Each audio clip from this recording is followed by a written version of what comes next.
Hello everyone, how are you all? Today we are going to learn the adverb.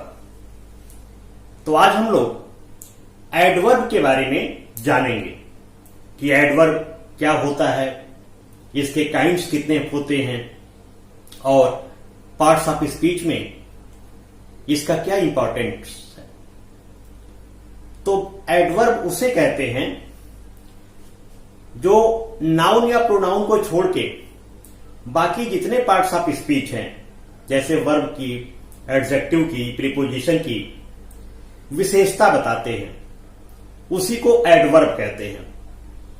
Noun pronoun को छोड़ के बाकी जितने parts of speech हैं, generally adjective की या वर्ब की विशेषता बताते हैं, उसके मीनिंग्स को मॉडिफाई करते हैं, उसी को एडवर्ब कहते हैं।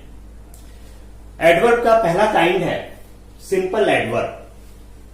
सिंपल एडवर्ब 7 तरह के होते हैं। जो पहला है एडवर्ब ऑफ टाइम, जो टाइम होता है वो एडवर्ब ऑफ टाइम होता है। जैसे बिफोर,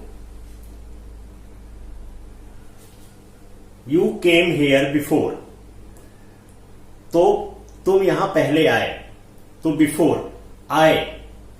कम जो वर्ब है उसकी विशेषता है बिफोर, इसलिए बिफोर एडवर्ब होगा।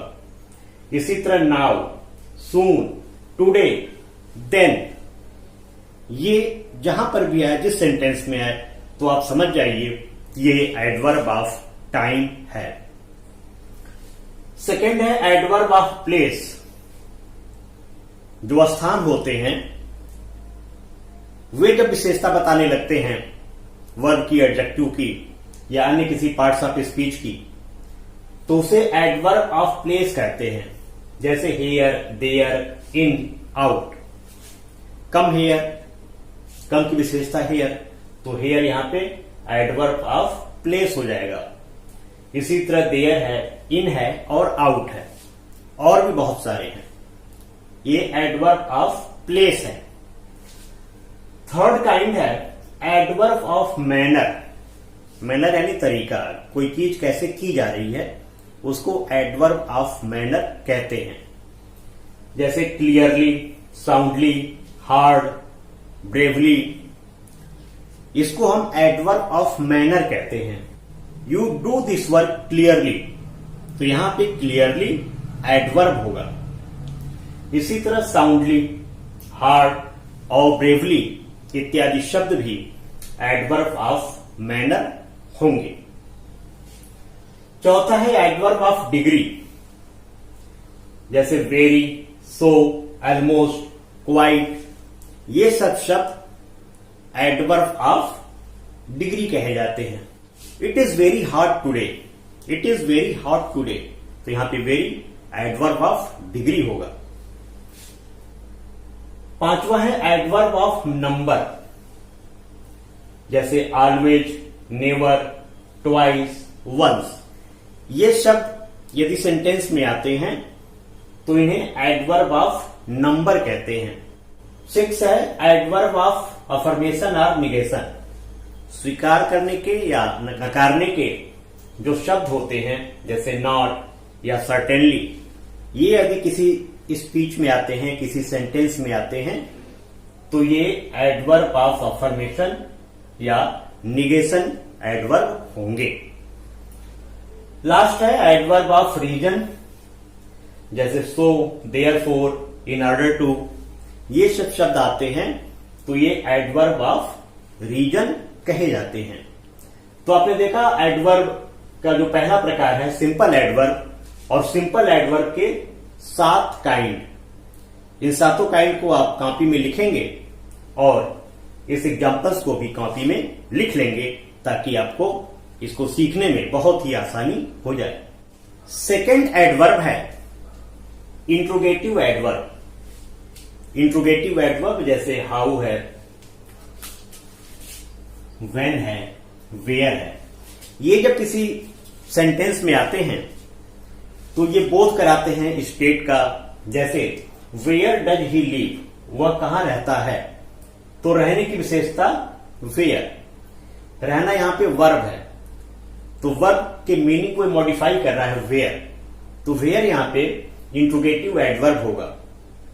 इसी तरह when did you see her last, तुमने उसे अंतिम बार कब देखा, कब देखा, तो देखने सी वर्ब है, इसके मीनिंग को मॉडिफाई कर रहा है व्हेन, इसलिए व्हेन यहां पे इंट्रोगेटिव एडवर्ब होगा। एडवर्ब का जो तीसरा प्रकार है वो है रिलेटिव एडवर्ब। ये रिलेट करता है, यदि दो सेंटेंसेज हैं उनको जोड़ना है तो एक रिलेशन के साथ रिलेट करता है। जैसे this is the house where she was born, यह वही घर है जहां वह पैदा हुई थी। तो यहां पे where, this is the house she was born, इन दोनों को रिलेट कर रहा है वेयर, इसीलिए इसे रिलेटिव एडवर्ब कहेंगे। सी वॉज बॉर्न और दिस इज द हाउस, इन दोनों सेंटेंसेस को रिलेट कर रहा है वेयर, इसीलिए ये रिलेटिव एडवर्ब होगा। सेकेंड है I can not understand why she disobeyed me, मैं समझ नहीं सकता हूं कि उसने मेरा कहा क्यों नहीं माना। तो यहां पे वाई यहां पे रिलेटिव एडवर्ब होगा, क्योंकि सी डिसोबेड मी ये एक sentence, I can not understand दूसरे सेंटेंस को रिलेट कर रहा है वाई, इसीलिए वाई यहां पे रिलेटिव एडवर्ब होगा। अब हम लोग जानेंगे एडवर्ब की पोजीशन, सेंटेंस में एडवर्ब की पोजीशन क्या होती है। तो किसी भी सेंटेंस में एडवर्ब की पोजीशन या तो स्टार्टिंग में रहेगी फ्रंट पोजीशन पे, या तो बीच में आएगा, या तो लास्ट में आएगा।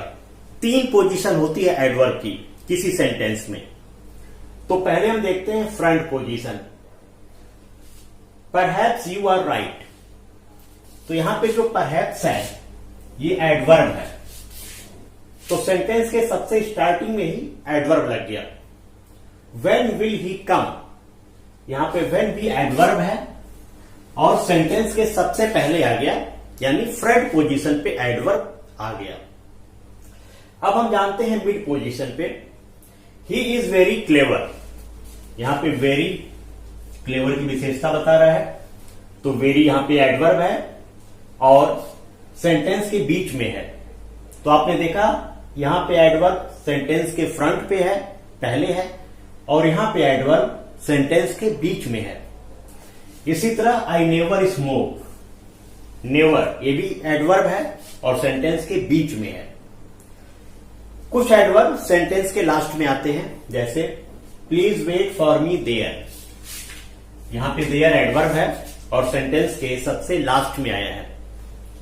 सी entered the room quietly, quietly यहां पे एडवर्ब है और सेंटेंस के सबसे लास्ट में आया है। तो एडवर्ब की तीन पोजीशन होती है, एक होती है फ्रंट पोजीशन, सेकंड होती है मिड पोजीशन और थर्ड होती है एंड पोजीशन, यानी लास्ट में आता है। जिस तरह एडजेक्टिव के पॉजिटिव डिग्री, कंपैरेटिव डिग्री और सुपरलेटिव डिग्री होते हैं, उसी तरह एडवर्ब के भी होते हैं। जैसे एडवर्ब है हार्ड, हार्ड का पॉजिटिव डिग्री हार्ड होगा, कंपैरेटिव डिग्री हार्डर और सुपरलेटिव डिग्री हार्डेस्ट। इसी तरह फार, पॉजिटिव डिग्री फार, कंपैरेटिव डिग्री फार्दर और सुपरलेटिव डिग्री फार्देस्ट। तो इसमें भी एडवर्ब में भी तीन डिग्री होते हैं एडजेक्टिव की तरह, पॉजिटिव डिग्री, कंपैरेटिव डिग्री और सुपरलेटिव डिग्री। तो इस तरह से आपका एडवर्ब पार्ट्स ऑफ स्पीच में इस चैप्टर को आप कायदे से पढ़ेंगे और जितने भी एक्सरसाइजेस बुक्स में दिए हैं उसे सॉल्व करेंगे। यदि कोई कंफ्यूजन होती है तो आप कमेंट बॉक्स में कमेंट करके बताएंगे, कंफ्यूजन को दूर किया जाएगा।